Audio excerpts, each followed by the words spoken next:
केंद्र के नवंबर 2016 के 1000 रुपए और 500 रुपए के करेंसी नोटों पर प्रतिबंध लगाने के फैसले को चुनौती देने वाले पिटीशंस पर सुप्रीम कोर्ट का बड़ा फैसला आ जाया। केंद्र सरकार के इस कदम ने रातों रात 10 लाख करोड़ रुपए सर्कुलेशन से वापस ले लिए थे।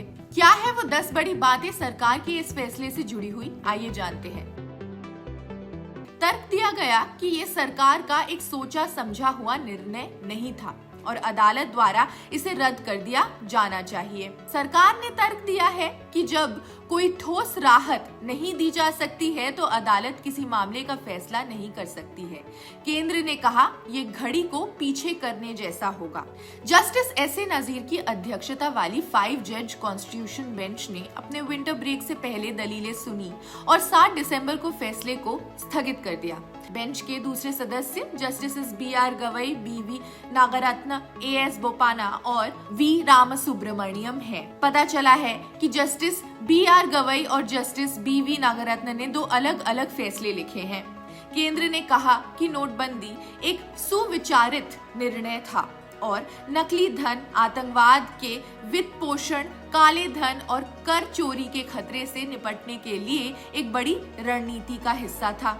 पूर्व केंद्रीय मंत्री पी चिदम्बरम ने तर्क दिया कि केंद्र ने नकली मुद्रा या काले धन को नियंत्रित करने के लिए वैकल्पिक तरीकों की जांच ही नहीं की है। केंद्र निर्णय लेने की प्रक्रिया पर महत्वपूर्ण दस्तावेजों को रोक रहा था, जिसमें 7 नवंबर को रिजर्व बैंक को लिखा गया पत्र और बैंक के केंद्रीय बोर्ड की बैठक के मिनट्स ऑफ द मीटिंग भी शामिल थे। जब बैंक के वकील ने तर्क दिया कि न्यायिक समीक्षा आर्थिक नीति के फैसलों पर लागू नहीं हो सकती है तो अदालत ने कहा कि न्यायपालिका बैठी नहीं रह सकती है क्योंकि ये एक आर्थिक नीति निर्णय है। आरबीआई ने स्वीकार किया कि अस्थायी कठिनाइयां थी जो नेशन बिल्डिंग का हिस्सा है। समस्याओं का एक मैकेनिज्म द्वारा हल किया गया था, अपने सबमिशन में कहा। हालांकि टैक्स सर्ज पर परस्पर विरोधी दावे किए गए हैं। तत्कालीन वित्त मंत्री अरुण जेटली ने कहा था कि टैक्स बेस में 9.1 मिलियन नए करदाता जोड़े गए, लेकिन उसी साल अगस्त में प्रधानमंत्री मोदी ने कहा कि डिमोनेटाइजेशन के बाद 5.7 मिलियन करदाताओं की वृद्धि हुई है। इस बीच इकोनॉमिक सर्वे ने नए करदाताओं की संख्या 5.4 मिलियन दिखाई। मुख्य रूप से कैश पर निर्भर ग्रामीण अर्थव्यवस्था को तहस नहस कर दिया, जिससे बढ़ते कर्ज में संकट आ गया।